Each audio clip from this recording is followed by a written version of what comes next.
മലയാള സിനിമയിലെ റൊമാൻറ്റിക്കായ ഒരു കാലഘട്ടത്തിൻ്റെ മുഖമാണ് പ്രേം നസീർ. പ്രേം നസീറിനപ്പുറം മലയാള സിനിമയിലെ റൊമാൻറ്റിക്കായ ഒരു കാലഘട്ടം പോയിട്ടില്ല അന്നും ഇന്നും. മമ്മൂട്ടിയും മോഹൻലാലും നമ്മുടെ പൃഥ്വിരാജ സുകുമാരനും അടക്കമുള്ള തലമുറകൾ വന്നിട്ടും, ഫഹദ് ഫാസിൽ അടക്കമുള്ള തലമുറകൾ വന്നിട്ടും ഒരൊറ്റ റൊമാൻറ്റിക് ഹീറോയേ ഉള്ളൂ മലയാളത്തിൽ. ആ റൊമാൻറ്റിക് ഹീറോയുടെ പേര് പ്രേം നസീർ എന്നാണ്. ഒരു കാലഘട്ടം മലയാള സിനിമയെ ഭരിച്ച പ്രേം നസീർ.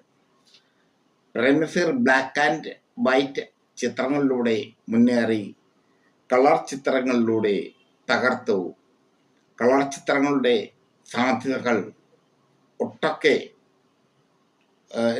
ഒട്ടൊക്കെ അനുഭവിക്കുകയും ചെയ്തു അദ്ദേഹം. പക്ഷേ പ്രേം നസീറിനെ വേദനിപ്പിച്ച ഒരു പത്രപ്രവർത്തകനുണ്ട്. ആ പത്രപ്രവർത്തകനെ വേദനിപ്പിച്ച പ്രേം നസീറുണ്ട്. ആ പ്രേം നസീറിനെ വേദനിപ്പിച്ച പത്രപ്രവർത്തകൻ മധു വൈപ്പനാണ്. മധു വൈപ്പന മരിച്ചിട്ട് ദിവസങ്ങൾ ആയിട്ടില്ല. ചങ്കുറപ്പുള്ള പത്രപ്രവർത്തകൻ. നിലവിൽ നിലനിന്ന വ്യവസ്ഥിതിക്കെതിരെ, മലയാള സിനിമ വ്യവസ്ഥിതിക്കെതിരെ പൊരുതിയ പത്രപ്രവർത്തകൻ അതായിരുന്നു മധു വൈപ്പന.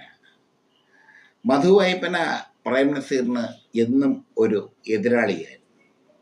പത്രപ്രവർത്തകന്റെ തൂലിക കൊണ്ട് ഒരാളെ എങ്ങനെ സമൂഹത്തിൽ തകർത്ത് തരിപ്പണമാക്കാം എന്നത് തെളിയിച്ച പത്രപ്രവർത്തകനാണ് മധു വൈപ്പന. പ്രേം നസീർ 200-ാം സിനിമ, തൻ്റെ അഭിനയ ജീവിതത്തിലെ 200-ാം സിനിമ ചെന്നൈയിൽ അല്ലെങ്കിൽ പണ്ടത്തെ മദ്രാസിൽ ആഘോഷിക്കുന്നു. അന്ന് നാനാ സിനിമാ വാരികയുടെ മദ്രാസ് ലേഖകനായിരുന്നു മധു വൈപ്പന. അദ്ദേഹം പറഞ്ഞു, 200 സിനിമയിൽ പ്രേം നസീർ അഭിനയിച്ചിട്ടില്ല. അദ്ദേഹം അത് നാനാ സിനിമാ വാരികയിൽ എഴുതി. അത് വലിയ ചർച്ചയായി മാറി. പിന്നീട് മധു വൈപ്പനയ്ക്ക് സംഭവിച്ചതൊക്കെ അടിയുടെ ഇടിയുടെ കഷ്ടകാലങ്ങൾ. അന്ന് പ്രേം നസീറിന് മദ്രാസിൽ ഒരു ടീം ഉണ്ടായിരുന്നു. അതിലൊരു ടീം എന്ന് പറഞ്ഞാൽ ഞങ്ങളുടെ ഈ സിനിമാക്കളുടെ ആസ്ഥാനത്തിൻ്റെ തൊട്ടടുത്ത് താമസിക്കുന്ന മധുവണ്ണനായിരുന്നു. മീശയൊക്കെ ചുരുട്ടി വെച്ച് നടക്കുന്ന മധുവണ്ണൻ. മധുവണ്ണനെ അന്ന് ഞങ്ങളൊക്കെ വലിയ ആരാധനയോടെ കണ്ടിരുന്നു. പ്രേം നസീറിന്റെ മദ്രാസിലെ കാര്യങ്ങൾ, ഗുണ്ടാ പ്രവർത്തനങ്ങൾ നോക്കി നടത്തിയത് മധുവണ്ണനുമായിരുന്നു.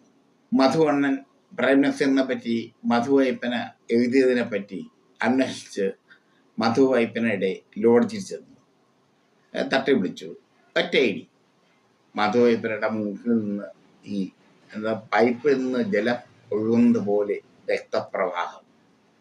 മധു വൈപ്പന ആദ്യം അതാരോടും പറഞ്ഞില്ല.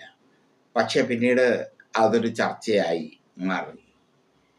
പ്രേം നസീറാണ് മധു വൈപ്പനെ തല്ലിയത് എന്ന രീതിയിലുള്ള ചർച്ചകൾ സജീവമായി.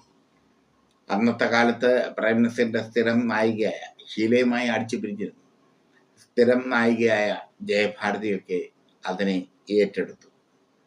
പിന്നീട് മധു വൈപ്പന പോലീസിൽ പരാതിപ്പെടാൻ ശ്രമിച്ചപ്പോൾ പ്രേം നസീറിന്റെ ലോബി അത് തടഞ്ഞു. പറഞ്ഞു വരുന്നത് അങ്ങനെ ഒരു കഥ കൂടിയുണ്ട് പ്രേം നസീറിന് എന്നാണ്.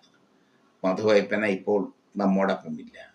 മധു വൈപ്പനെ പറ്റി യാതൊരു കോപ്പും യാതൊരു ജ്ഞാനവും ഇല്ലാത്ത ചില പട്ടികൾ വന്ന് കുരയ്ക്കുന്നത് കാണുമ്പോൾ നീയൊക്കെ കോട്ടിൽ പട്ടിയുടെ കോട്ടിട്ട് കുരയ്ക്കുന്ന പോലെയാണ് തോന്നുന്നത്. എന്തായാലും ഇത് ഒരു സംഭവമാണ്. പ്രേം നസീർ തനിക്കെതിരെ നടത്തിയ അല്ലെങ്കിൽ തനിക്കെതിരെ എഴുതിയ പത്രപ്രവർത്തകന് കൊട്ടേഷൻ കൊടുത്ത കഥ.